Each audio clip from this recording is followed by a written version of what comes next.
জীবনের কিছু কিছু সময় কিছু পথ একাই চলতে হয়, তো একাই চলতে পারতাম না। ঢাকাতে বড় হয়েছি, তারপরও এখন কিছুটা হলে শিখে গেছি। তো দৌড়ঝাঁপটা করে বাবার স্কুলে হঠাৎ করেই আমি এই তো বাবা Dhaka residential model and school and কলেজে পড়ে।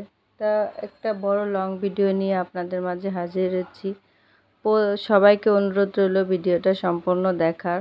তাই তো স্কুলটার ভিতরে আসলে প্রতিটা বাবা মারই ইচ্ছা থাকে তার সন্তান বড় হয়ে ভালো মানুষ হবে।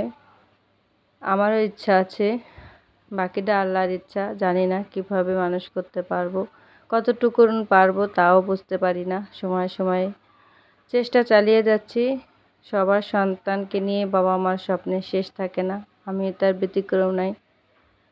প্রতিটা সন্তানকে নিয়ে বাবা মার আশা থাকবে, এটাই স্বাভাবিক। তো আমার বাবা এত বড় স্বনামধন্য বড় একটা মাপের স্কুলে পড়াশোনা করে আল্লাহ তাআলা তাকে তৌফিক দিয়েছেন। প্রতিটা সন্তানই এভাবেই ভালো জায়গায় যেয়ে পৌঁছায়। এটা ঢাকা শহরে 3 নম্বর ক্যাটাগরির মধ্যেই সবসময় থাকে ইনশাল্লাহ। এত বড় স্কুল, এত ভালো, দেখতেই পাচ্ছেন। আর স্কুলের পরিবেশটা এত সুন্দর, জানি না সবাই জানেন কি না এই স্কুল সম্পর্কে। এত বড় জায়গা, এত খেলার মাঠ, সারি সারি, আর পরিবেশ সব আর্মিকে নিয়ন্ত্রণে আছে। স্কুলের পরিবেশ সব কিছু অন্যরকম।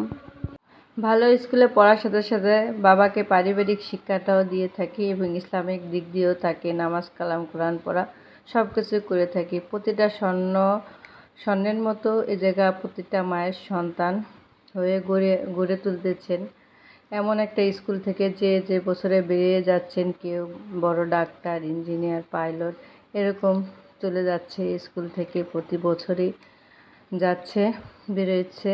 এবং সেইভাবেই এখানে গড়ে তোলা হয় স্কুলটার স্বনামধন্য স্কুল।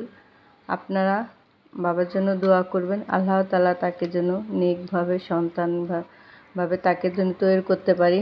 চেষ্টার কোনো ত্রুটি আমাদের মাঝে নেই এবং থাকতেছে না, তার জন্য যথেষ্ট শ্রম দিচ্ছি সব দিক দিয়ে। পড়ালেখার পাশাপাশি পারিবারিক শিক্ষাটাও ইনশাল্লাহ তাকে দেওয়ার চেষ্টা করতেছি। এক একটা স্বর্ণের টুকরা এখানে প্রতিটা মা বাবারই আশা থাকে, আমাদেরও কমতি নাই। সবাই আমাদের জন্য দোয়া করবেন। আমরা যারা আছি সন্তানকে লালন পালন করার ক্ষেত্রে যেন আমরা কোনো ভুল না করি এবং তাদেরকে ছোট বড় সবাইকে সম্মান করা, ভালো ব্যবহার করা এবং পড়ালেখা ইসলামের দিক থেকে এগিয়ে থাকার চেষ্টা সবাই যেন করে থাকি। আলহামদুলিল্লাহ, সবাই যেন ভালোভাবে তাদের সন্তানকে লালন পালন করে। সবার জন্য শুভকামনা। ভিডিওটা পাশে থাকার জন্য, ভিডিওটা পুরোপুরি দেখার জন্য সবাইকে অসংখ্য ধন্যবাদ এবং সবাইকে অনুরোধ করব লাইক কমেন্ট দিয়ে পাশে থাকার জন্য।